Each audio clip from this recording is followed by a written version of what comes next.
Out of all the places the military can send you for a few years, the islands of Hawaii are hardly the least desirable, unless you just hate the sun, beautiful sandy beaches, and rainbows. Even if you have the absolute worst job, anyone who spent their years serving on a base like 29 Palms, Minot, Polk, Drum, and so on, they're gonna roll their eyes if they hear you complain about anything. Oh yeah, Hawaii must have been real tough, sure. Granted, I will always say that the jungles I had to spend days or even weeks at a time in during my field ops were downright awful. They are hot, wet, and an absolute death trap in the middle of the night. Hawaii is beautiful if you're standing on a beach, but we spent half our time crawling onto the beaches at 3 a.m. after finning several hundred meters through the water in full gear. Wet, sandy camis chafe your inner thighs real bad, and a waterlogged rucksack weighs a hell of a lot more, not to mention having to clean all that rust and mud constantly out of your rifles. We envy the guys who spent their time working in air-conditioned offices and said they loved going to the beach on the weekends. My recon platoon was honestly kind of sick of it by the time our training was over. Speaking of doing all this training at night, it's really no secret that nighttime is when the weird stuff starts happening. Hawaii, especially the island of Oahu, has long been a major hub for American military bases. As such, all manner of service personnel, Army, Air Force, Navy, Marines, Coast Guard, are always awake around the clock, whether in field training out in remote areas or sitting night watch in completely empty buildings. So, who better to be the witness to strange and terrifying things that go bump in the night when everyone else is asleep? Hawaii is often regarded as a dream vacation spot, but it is first and foremost an island with a bloody military history and no shortage of paranormal activity. Before it was occupied by the US military, the local natives were warring with each other, practicing their own rituals, dark magic, and supernatural whatnot. The brutal Japanese attacks on the island in 1941 left their own mark. If you pay close enough attention, you get the sense that something inherently sinister is hiding in the island's shadows. As told by those who experienced these things firsthand, this is the smoke pit, and these are just a few true stories that expose the darker side of Hawaii.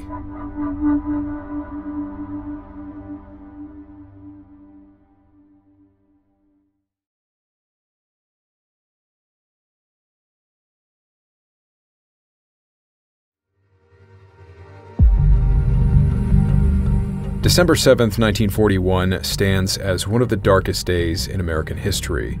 The Japanese Empire, looking to expand their control in the Pacific and seeing the US Pacific Fleet as a threat to their ambitions, devised a plan.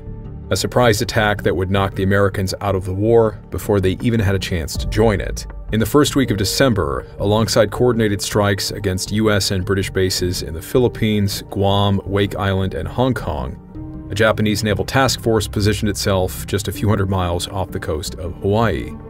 6 Japanese aircraft carriers and dozens of support ships transporting 353 fighters, dive, and torpedo bombers. The planes took off just before sunup on the 7th, flying toward the island of Oahu. It was a beautiful Sunday morning. Church bells were ringing, some sailors were either sleeping in or nursing their hangovers, and then the planes started flying over. Most people thought it was just part of some kind of drill. It wasn't until the explosion started that they realized this was no exercise. The Japanese attack would last for an hour and a half. In that time, the damage they caused was devastating. All 8 of the battleships moored along Ford Island were badly damaged. After being struck by 9 consecutive torpedoes, the USS Oklahoma had completely capsized, trapping hundreds of sailors and Marines inside the hull. The USS Arizona had been sunk, with 1,177 of its crew being killed when the ship exploded. For days after the attack, frantic banging of trapped men could be heard from within the wrecks. The noises themselves traumatized the men hearing them on the outside, because they could only listen, unable to cut through the thick steel bottom and rescue them. The rest of the island hadn't been spared either. Hundreds more military personnel had been killed. Every major airfield had been hit, most of the aircraft being destroyed or severely damaged before their pilots could get them off the ground. The Americans, meanwhile, had only managed to shoot down 29 of the attacking Japanese aircraft. The American defeat was hard to stomach. 2,403 people had been killed, or would later die from starvation or suffocation inside the upturned ships. With such a massive and sudden loss of life, as with other battlegrounds, perhaps that is why, even till today, the island of Oahu, and no less Pearl Harbor, is no stranger to paranormal activity.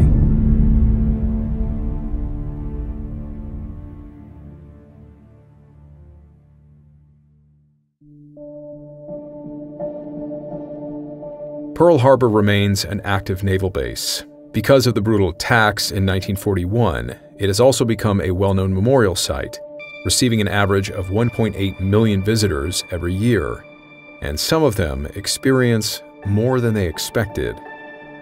Out of all the museums and historic World War II buildings on site, the USS Arizona Memorial is one that stands out. The battleship is sitting on the harbor floor, a corroded and metal husk of its former self visible just below the surface of the water. If you've seen it, maybe you have also contemplated the horrible reality that the remains of hundreds of its crew are still down there, trapped inside. Above the ship, the Navy has constructed a white concrete and steel structure which can be reached by a short ferry ride, allowing visitors to view the ship from above. In 2011, an Australian woman named Suzanne Devaney visited the Arizona Memorial along with her family. Taking in the solemn beauty of the monument, Susan began snapping photos of the interior as well as the sunken ship. Her visit to the memorial was an emotional and somewhat haunting experience by itself. But unbeknownst to her, Susan had captured something even more haunting on her camera. Looking through the photos she had taken earlier in the day, while sitting in her hotel room that evening, Susan suddenly grabbed her husband's attention. What they saw on her screen was one of the photos she had taken of the Arizona, and clearly visible in the brackish green water was a face. The distinct face of a man. It was uncanny. The face appeared young. The expression was what could only be described as a look of profound sadness and anguish.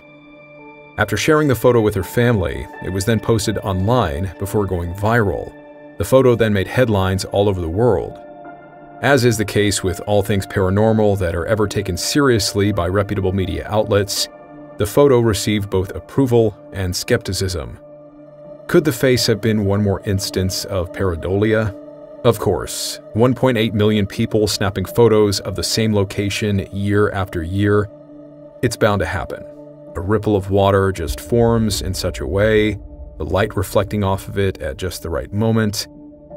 In a previous episode about strange things seen on submarines, one submariner said his sub was docked in Pearl Harbor.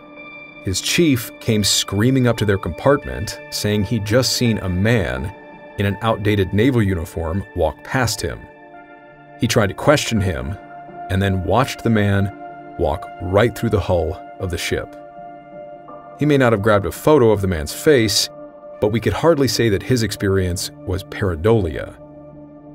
Knowing the tragic history of the USS Arizona and the men who died banging on the hull from the inside, waiting for a rescue that would never come, the picture of the man's face in the water might as well be the most convincing proof of ghosts we will ever get, because the reality of how those men died is far more haunting to me than the idea of seeing one of their faces floating in the water 70 years later. Besides, this is hardly the only story about the island being haunted.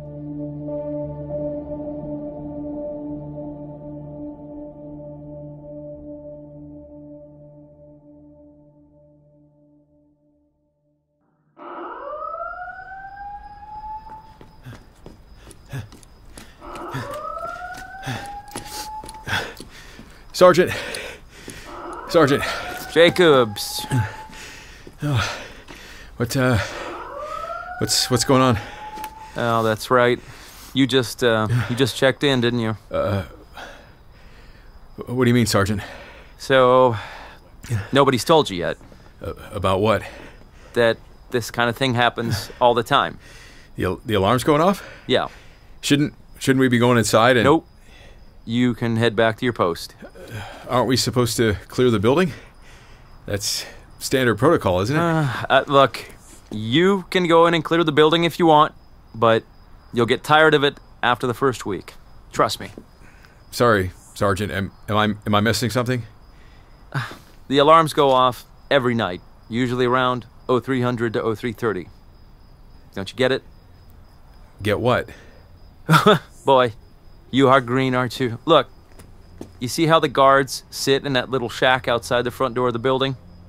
Now, why would they want to do that instead of sitting inside at the CQ desk in the lobby? Is there something wrong with the building? You're damn right there's something wrong with it. Strange noises, smells, you name it. Sergeant, are you saying that the building is haunted? Took you that long, didn't it? Oh, okay. I get it. Prank the new guy, right, Sergeant? Yeah, very funny. Do I look like I'm laughing? But... look, you'll figure it out eventually. Have a good night. Yes, Sergeant. Have a good night. What the hell? This next account was shared by an Air Force veteran who was stationed at Hickam Air Force Base in the late 1990s. We don't have a name for him, so we'll call him Isaac. Hickam lies adjacent to the naval base at Pearl Harbor, and the two are considered joint bases. As a security specialist, Isaac's job largely revolved around patrolling the central headquarters building.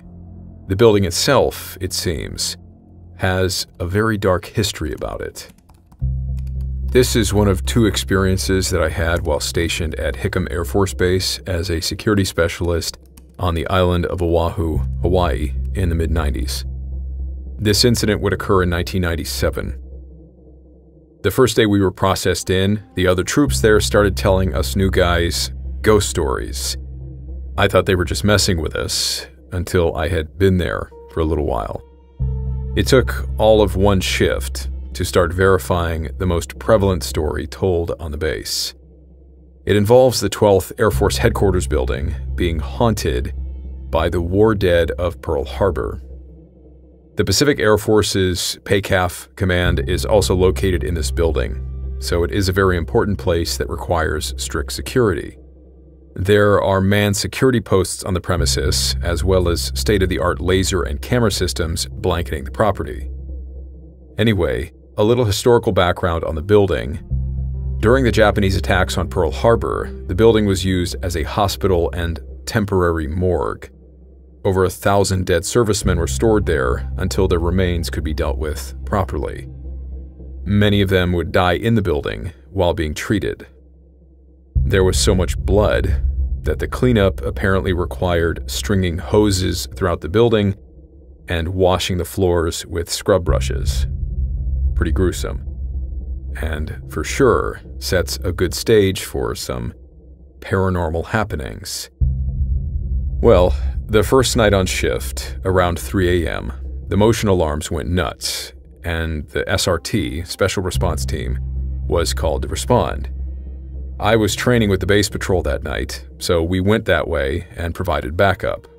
Every guy there seemed more tense than they should be. Something strange then happened to me.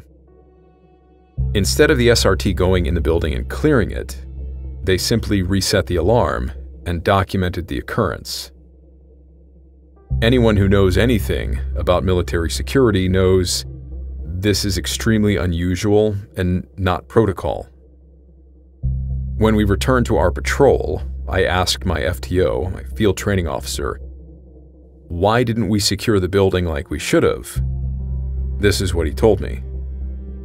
It happens every night, usually between 3 and 3:30. He also let me in on why there was a little shack outside the front door of the building, instead of the guard being posted at the CQ desk in the lobby of HQ. Almost every airman that tried to work the post would refuse to stay in there because they would hear walking and talking, smell what was described as rotten meat or a slaughterhouse smell, and the stairs in front of that location would squeak and vibrate violently on a regular basis. I was still thinking that this was them messing with me. It just seemed like it was a little too scripted. But, man, was I wrong. For the next 6 months I was there, this alarm thing would occur each and every night between 3 and 3:30, just like my sergeant warned me. I saw military dogs refuse to go into search. Every dog would whimper, growl, and try to hide behind their handler. Those of you who know that military working dogs don't refuse service. I also witnessed grown men choose to sit on a stool in a 4x4 foot shack instead of at a nice desk in a spacious air-conditioned lobby, night after night. I quickly became one of those guys in the shack too, because I experienced the walking, talking, and stares in about the first hour of my shift on that post. I tried sitting at the desk, and I didn't stay there long. Because my shift on the HQ post began at midnight, and by 0100 or so, my time of trying to stay at the CQ desk was over. I was pretty shaken. I never experienced the smells, but would experience the sounds on several occasions. Then at 3:17 a.m., the alarm went off. There was motion detected in the basement and on the 3rd floor. There had been nobody there since 5 p.m. when the building had been secured for the evening. Peculiar thing, very seldom did anyone come back in the evening to work there, alone. I think I remember only about 2 times in my 6 months that anyone came back to work after 5 p.m. And if they did, they didn't stay long, in and out, so to speak. It was creepy, and I experienced these things on several occasions, but the alarm thing was every morning, without fail. These are my experiences at the HQ building on Hickam Air Force Base. It was an extremely unnerving place to work.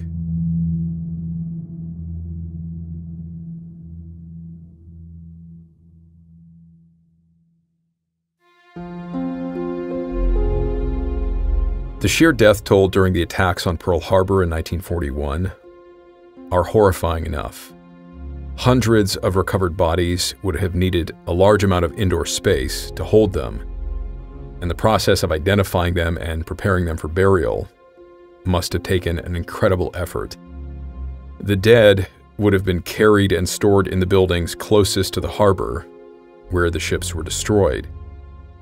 As with this airman's account, there does seem to be a common trend around Pearl Harbor installations that buildings or spaces used to house the bodies of the dead are now known to be very unnerving to spend time in. One Navy veteran, using the handle Rare Notice 7417, shared a similarly chilling account about his own building, which is now a commissary on Hickam and is only a short distance from the headquarters building previously mentioned. My unit's building was supposedly haunted. In the aftermath of the Pearl Harbor attacks, the building was a commissary, a grocery store, and they kept bodies in the freezers. Those freezers ended up becoming storage for our cleaning supplies decades later. And it was weird going in there or staying the night on duty. Another sailor with the handle Combat Wombat 23 shared something similar in a comment about the Naval Information Operations Quarterdeck building, which is another short distance from the HQ building and lies adjacent to the harbor. I don't know if it is still the case, but the quarterdeck for NIOC Hawaii is haunted. Whole building was used as a morgue during Pearl Harbor. I had an overnight watch, and it's a SCIF, a sensitive compartmented information facility, so it's got big heavy doors and stuff. I was the only person in the secure area that night.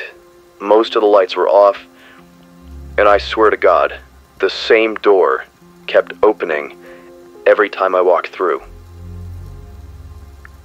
And then there was the gym in the tiny-ass basement with low ceilings. Something was not right down there. Pearl Harbor and Hickam are on the west side of the island. The island isn't very big. You could drive around it in a few hours, depending on traffic. But the naval and air base down near the harbor are hardly the only creepy places on the island. And the events of World War II are possibly not the darkest thing that has happened throughout its history.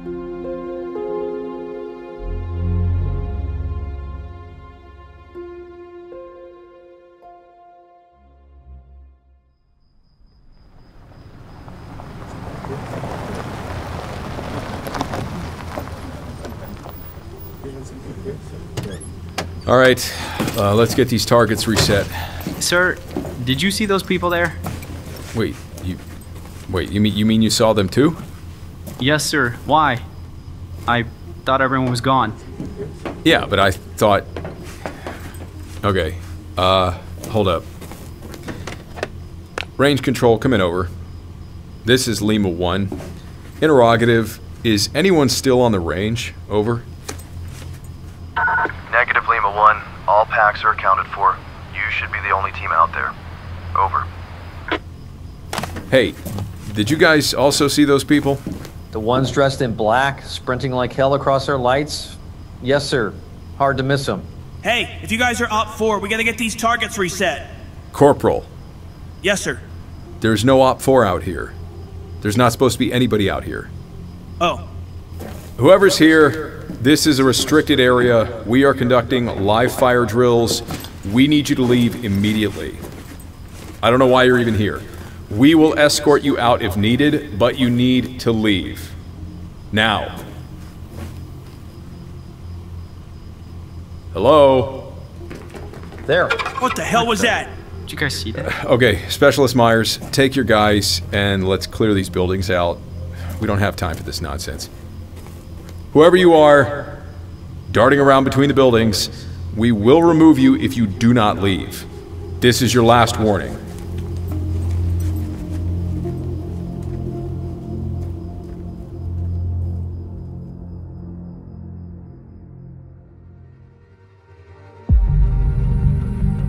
When speaking about strange happenings on the island of Oahu, the deaths of American servicemen is not the only cited cause. The island, of course, has a history that long predates the adoption of Hawaii as the 50th state, a history of the indigenous people that has both countless wars and paranormal legends. One of note is the Night Marchers. The legend of the Night Marchers begins well before the American occupation of Hawaii.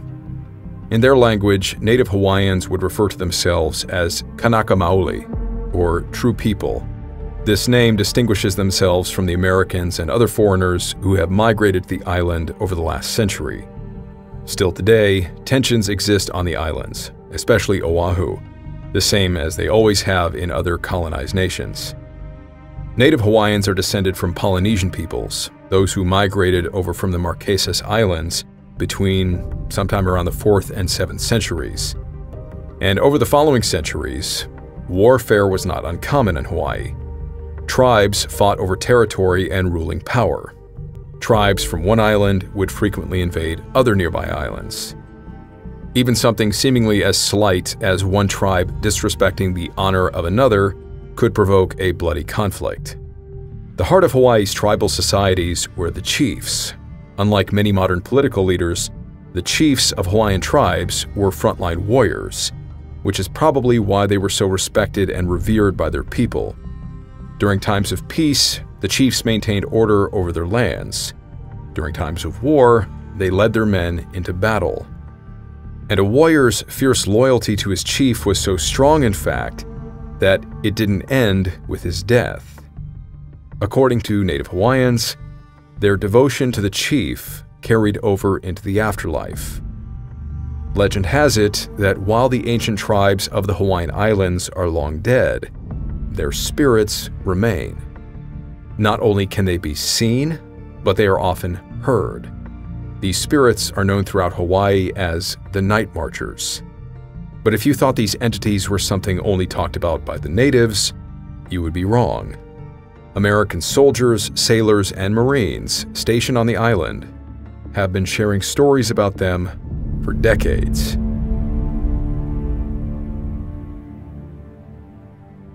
Sharing his story online, a soldier using the handle Napoleon Was Right recounted a truly bizarre experience he had while stationed at Schofield Barracks.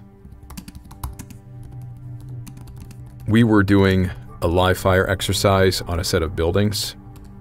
After a company got done shooting the place up, I headed up there with a small group to reset the targets for the next company attack. As we approached in the LMTVs, I saw, in the headlights, numerous figures sprinting between the buildings. They were moving insanely fast, faster than anyone should be at full sprint. And it looked like each was holding a red chem light in their hands. I chalked it up to exhaustion and didn't think much more about it until one of my soldiers got out and said, "Sir, did you see those people there? I thought everyone was gone." That started the heebie-jeebies. I called down on the radio to confirm everyone was off the objective. Everyone was accounted for off the range. Then 4 more of my soldiers got out of the truck and said they saw the same thing. We called a hold on training and cleared the entire area. Never found anyone there. Hawaiian folklore has a lot of specific stories about them, and a lot of guys I know who were stationed in Hawaii saw them in different areas. All describe the same thing I saw.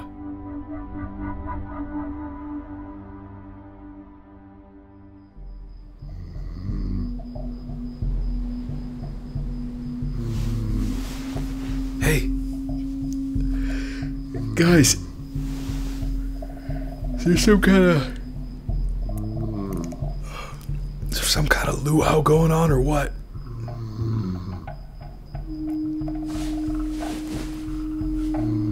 Guys?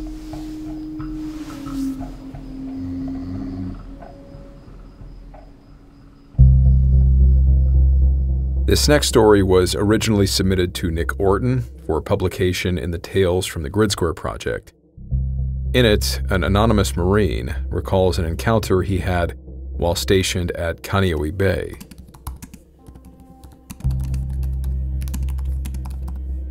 I was stationed in K-Bay not long ago. This happened in 2021. It was a common thing for me and a group of my buddies to go camping on the North Shore, mostly to do some fishing overnight. We had just set up a little before Kaena Point, in a spot we frequent often. Up until that point, I had heard the stories of the Night Marchers and the Menehune of the island, and although superstitious myself, I never gave it much thought. The day carried on as usual, and with the night, we eventually started to go into our tents to sleep.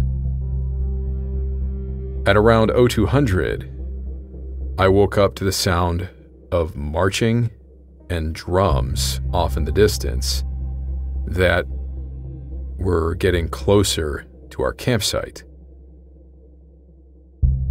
In my mind, I immediately knew what it was. Out of fear, I lay there in my tent, trying not to make a sound and hoping that they would just pass by.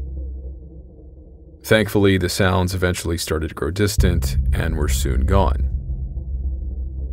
When I woke up, I just chalked the whole thing up to being a weird dream.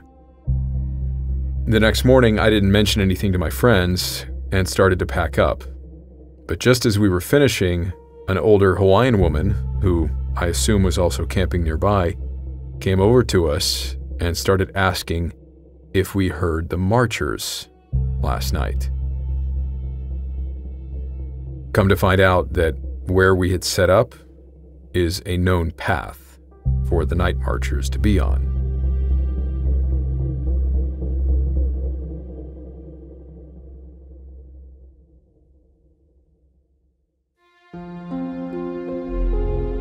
This final story was sent to me a few years back by an HNS. We never had to explain what HNS meant, but for the sake of anybody who's not military, a headquarters and service Marine. Honestly, I never even knew that. We just said HNS, and I never bothered to question it. But this final story was sent to me a few years back by an HNS Marine named Ruben. Both I and Ruben spent quite a few nights training on the southeastern end of the island of Oahu on an old decommissioned airbase called Bellows Air Station. We just called it Bellows. I'm not sure when it was last in service, but when I was there between 2010 and 2015, it looked like it had been a while. All there were really just the runways and the mout towns, the mock Afghani villages that they'd built there. There wasn't really anything else other than just these flat sort of gravel runways. So maybe it had been since World War II. The Japanese did apparently bomb the base during their attack. A couple of guys were killed there. The one saving grace of Bellows is that it's mostly flat. Unlike East Range or Kahuku, two other training areas up on the northern side of the island, training at Bellows meant our patrols didn't completely suck. No mountains to climb, no falling into ravines, etc. Worst thing that ever happened to me there was when I tried to take a nap one night and a centipede bit my head. Super painful. Doc had to knock me out with Benadryl. But Ruben evidently encountered some things at Bellows that I am happy to say that I missed out on. One thing I didn't know about the base, as many times as I trained there, there's a cemetery there. Not sure if that matters, but Ruben might think so because of what he saw.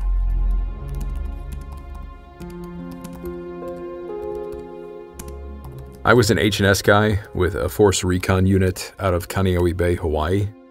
I know what you're thinking. Why are HNS guys going out on recon patrols? They should be pushing paper, right? Well, our ops chief recalled stories of HNS guys hopping on patrols with his team back in Iraq when they were short on bodies, which led him to incorporating us HNS Marines into a lot of the training the reconnaissance Marines were doing. This leads us to the field op in question. We did land navigation all day and went on reconnaissance patrols during the night. The first few nights, we had a team guy with us as a walker, mostly acting as an observer who gave us critiques during the after-action report. But this particular night, the teams were given full autonomy. No instructor shadowing us, just big boy rules. After spending the day doing our land nav, me, being the team's point man, worked with the TL, team leader, to plan that night's patrol route. Our objective was pretty simple. We get dumped at a random spot within the training area and have to conduct a patrol back to our bivouac site, all while avoiding vehicle patrols that were being conducted by recon Marines and the I&I staff. Our patrol route was submitted and accepted. We started prepping, going through our PPIs. We mounted up into blacked out vans and were driven by one of our SARCs, Special Amphibious Reconnaissance Corpsmen, to the drop point where we quickly dismounted and established 360-degree security. In true Marine Corps tradition, as soon as I dropped to a knee to cover my sector, I tore a giant hole in the crotch of my camis. I should have known that this was going to set the tone for the rest of the night. The van rolled off, and I glanced at my TL, who gave the hand signal for us to rally up on his position in the tree line. Due to the dense brush in the jungles of Hawaii, we conducted our patrol in a ranger column, which is essentially walking single file with little dispersion. The first quarter of the patrol went well. It wasn't until we crossed one of the large runways that things started to get a little weird. To give some further context, the training area on Bellows Air Base has around 3 to 4 MOUT towns. MOUT stands for Military Operations Urban Terrain. A large X-shaped, what I used to believe was an airstrip, and a dense jungle. We had crossed the airstrip at the southwesternmost point where one of the smaller MOUT towns made of shipping containers was. Once we re-entered into the tree line though, my compass began to act weird. I tried looking around thinking we must have walked too close to some power lines or something, but I didn't see any. I thought my rifle could have been the cause, even though I held it at some distance, and the previous nights I'd never had any issues with it. I probably looked pretty weird to my team, trying to stretch the compass as far away from me as possible while being able to keep an eye on the face of it. The lanyard rope is now, pulling against my collar. Eventually, the needle stopped swaying left and right, and I tried to reorient myself. After our pause rep, position report, was completed, I could have sworn, and I still swear to this day, that my TL tapped me on the shoulder and whispered, "Go." So I stepped off, following my azimuth. We could faintly hear the sounds of semis and cars on a main road less than a mile away, but by the time I had walked 30 feet back into the jungle, it was dead quiet. And that was when a weird, foreboding feeling washed over me, and I felt a tingle in my temples and around my scalp. I stopped and looked back, hoping to ask my TL if he felt something too, but no one was there. My team wasn't behind me. I was completely alone. What made it worse was that everything was so dark. There was barely any illumination from the moon, and what light there wasn't able to penetrate the trees, rendering our NVGs, night vision goggles, essentially useless. So throughout the patrol, we were using our natural vision, and I was using the very dim little glow-in-the-dark tritium marker, the light, on my compass to navigate. So a wave of panic sets in as I now realize I had royally screwed up. I had stepped off without my team behind me. And at that moment, that's when I began to hear the voices. They were faint, like the background noise of women and kids talking and playing, mixed in with the occasional male voice. Some bushes began to rustle, so I pocketed my compass and lifted my rifle while slowly backing away. I didn't have any live ammunition, but I was willing to channel whatever warrior spirit I needed to punch the barrel of my weapon into whatever came out of that bush. Eventually, the movement stopped, and I took that moment to quickly turn tail and run back down in the direction I thought I came from. Luckily for me, I saw the pale glow of the moonlight reflecting off the runway that we had crossed from between the trees. I looked north and then south, only to see that I was significantly further north of the MOUT town we had passed through. Now I thought I was losing it. There was no way that I covered 300 meters north after I'd stepped off. But in any case, I needed to find my team. So I'm moving in a slow jog while trying to muffle the sound of my steps. I pushed south toward the MOUT town, and eventually I found my team, still set up in 360-degree security, and they all turned to face me as I walk up to them. Like any good leader would, my TL then grabs me, pulls me close, and whispered, in an ass-chewing voice, and asked me, "What the hell were you doing? Where did you go?" And I told him about how he had tapped me and told me to go, and he claimed he never did such a thing. He told me that as he was writing down further instructions from the ROC, the Recon Operations Center, that I just got up and walked into the jungle. I think he saw the confusion in my eyes because he just let me go and told me to get my head in the game. We formed up and stepped off together. We came across the same area of jungle that I was in before, still dead quiet. But thankfully, I could hear the steps of my team now behind me, so this time it made me stay focused and not think about what happened before. There were no voices this time, or rustling bushes. Our route led us along the brush to a bridge, the only land crossing in the area. Since the stream itself was out, we'd been warned some guys got a flesh-eating bacteria while crossing the stream, so we said we're not doing that. About 300 meters from the stream, we hit a small trail and ran face first into a massive black building that was directly on my azimuth. I tried to go around it on the right, but the building was still in front of us, so we turned around and tried to go left, but the building was also there. The building was apparently crescent-shaped, with a rounded roof, like a small hangar or bunker, and it had a crescent-shaped road out in front of it. I have looked for this building on the Google Maps imagery, and for the strangest reason, I can't see it. So I don't know if it's just... It was in open air when I saw it, so I don't know if it's been overgrown since then or what, but whatever this building was, we couldn't get around it.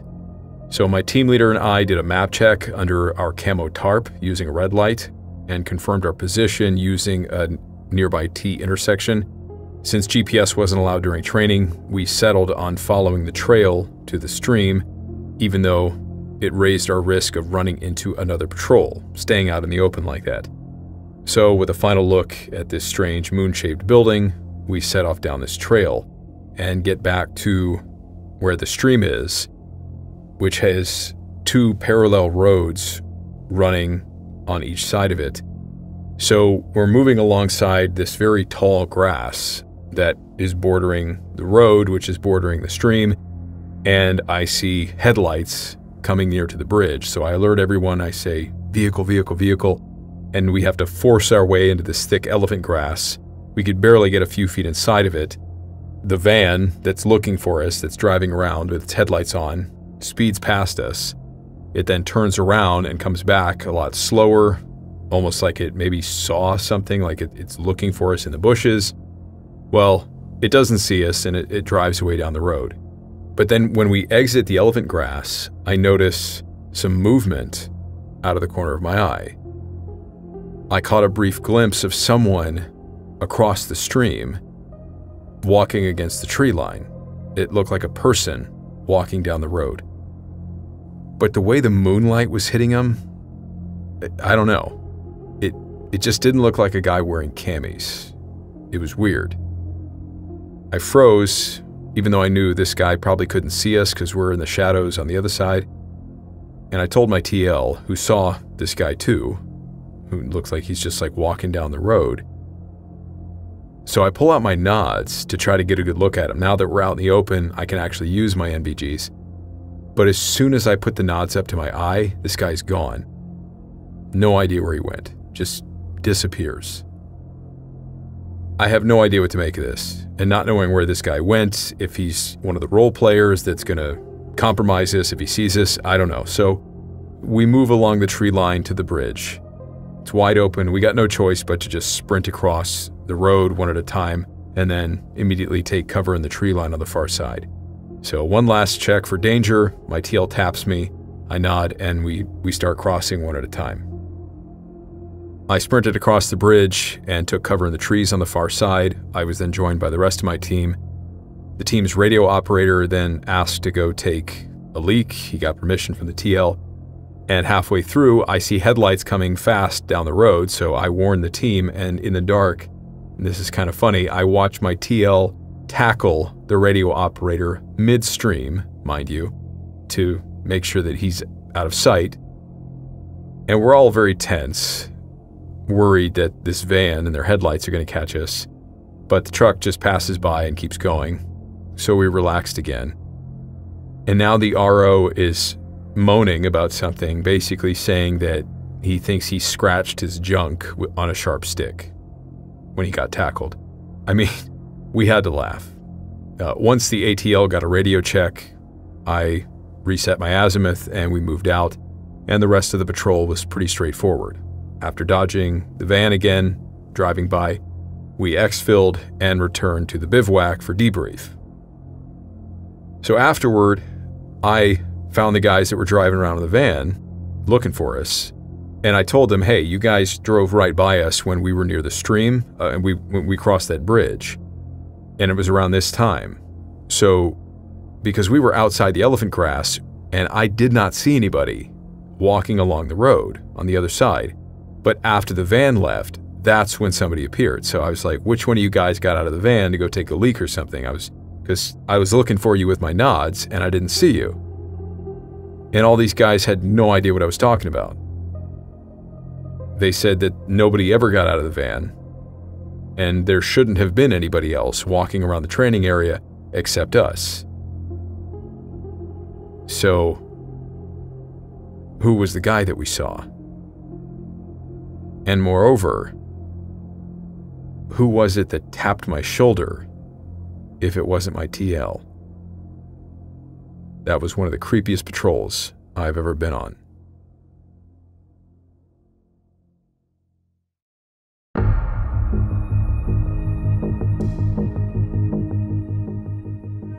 Hey guys, thanks for sticking around for the after action here in the credits. Oh boy, this episode, because I spent several years stationed in Hawaii at Kaneohe Bay, brought up a lot of memories for me. The first was I went through Sergeant's course, which is a professional development course, and it happened to overlap December of 2013. So for December 7th, our Sergeant's course class actually went out to Pearl Harbor. I remember standing on that white structure above the Arizona and just getting a very deep sense of sadness and somberness about it.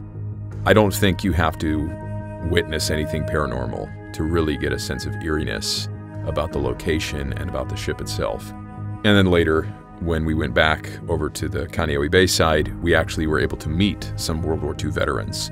One was a man named John who fought on the island of Peleliu, and I had actually, in a training event, had been sent out to the island of Peleliu, and I was one of the first Marines to step foot on the island in a military training capacity. And he asked me, he's like, oh, so you were out there today. I hear it's pretty green, huh? Like, how's the island looking? And I said, yeah, it was lots of trees, very hot. I don't envy you having to be there in combat.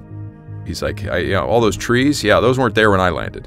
They had bombed the hell out of the island. It was just sticks. So it was 120 degrees in the shade, and there wasn't no shade. He told me a story about him and his foxhole buddy. He went down to sleep while they were pushing towards the airstrip on the island. And then he woke up at some point in the night and tried to wake up his buddy, and he realized that his buddy had been bayoneted in the chest, presumably by a Japanese soldier, while he was asleep. And he just said, by the grace of God, he didn't see, the guy didn't see me in the hole, or else he would have stabbed both of us. And then the other gentleman that was there that we were talking to was a former sergeant major in the Marine Corps, and he had fought on Iwo Jima. They always have a funny way of talking about their combat experience, as awful as it was. But the other guy, I can't remember his name, the sergeant major, he just, apparently he had a real bloodlust, because we asked him, like, what are your thoughts about Iwo Jima? He's like, I miss it. Smell of gunpowder and blood in the morning, nothing like it. He had that kind of attitude about it.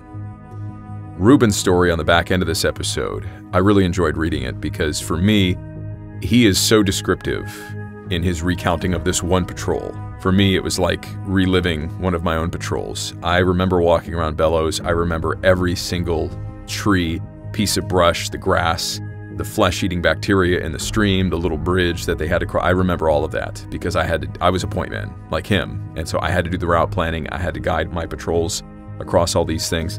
I just never saw anything creepy or had anything weird like that happen to me. And the last thing I will say, there's a picture of me on Google crawling onto the beach at Bellows. The funny thing about that night was we had been kicked out of our boat about 300 to 500 meters offshore, and then we had to fin in and crawl up on the beach and set up a BLS, a beach landing site, for the guys to then bring the boat up to the beach. And it was one of my first nights finning at night, and we had put sandbags in our rucksacks. They weren't going to let us take our actual gear that night because, we had batteries and expensive radio equipment and stuff like that. So we had rubber rifles, and we had our rucksacks, our issued rucksacks, but we put these 50-pound sandbags inside of them. And then we wrapped the sandbags in trash bags to put a little air and waterproofing inside the bag so that they would float. Because that's how you keep your bags from sinking, is you put air inside of it so that it floats. Well, my trash bag didn't hold up. And so we get to the surf, the really rough part before you hit the beach, and we're trying to take our fins off so we can move up onto the beach without our fins on. At that point, me and Logan, the guy that was finning with me, my finning buddy, we had no idea how to actually get up onto the beach with our gear. We had done it without any gear, but now we have these really heavy rucksacks that are now waterlogged.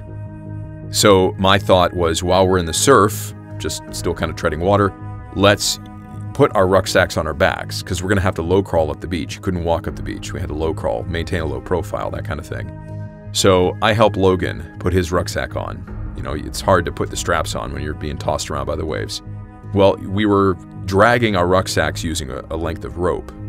And momentarily, I had let go of my rope to be able to assist him with his rucksack, thinking my ruck is going to float, and it's just like, well, my rucksack did not float, apparently. It was sinking.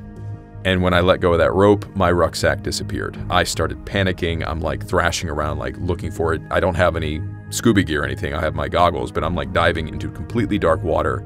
I have no idea where it went. It's gone. And I look at Logan and I'm like, dude, my rucksack's gone. He's like, well, what do you want to do? And I said, well, let's just go to the beach. Maybe it'll wash up, you know, that kind of thing.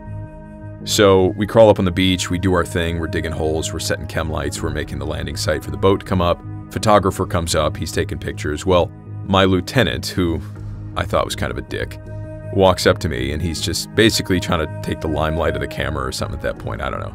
So he's kneeling in front of me, trying to have a conversation with me, and that's when I'm like, okay, I should probably tell him now. And I said, sir, I don't have my rucksack. He's just like, oh, that's okay. Would you leave it in the boat? I said, no, I took it out of the boat, but I don't have it. He's like, what do you mean? I said, it's out there, sir. I lost it in the surf. So anyway, fast forward, someone went and got scuba gear and they were diving for it the next day. We never found that rucksack. So if anybody who has been to the island of Oahu or some other island chain in the Pacific nearby, I don't know how far that thing went. Like, where could a rucksack go? If you ever find a woodland Marpat Ilby Marine Corps rucksack with a sandbag in it, well, you can keep it at this point. But yeah, that's mine. But anyway, thank you for listening. Thank you for watching. Thank you for subscribing, for liking, commenting, sharing the video. As always, a huge thank you to both my Patreon and YouTube channel members. May God be with each and every one of you, no matter what you are dealing with. And I will see you in the next episode.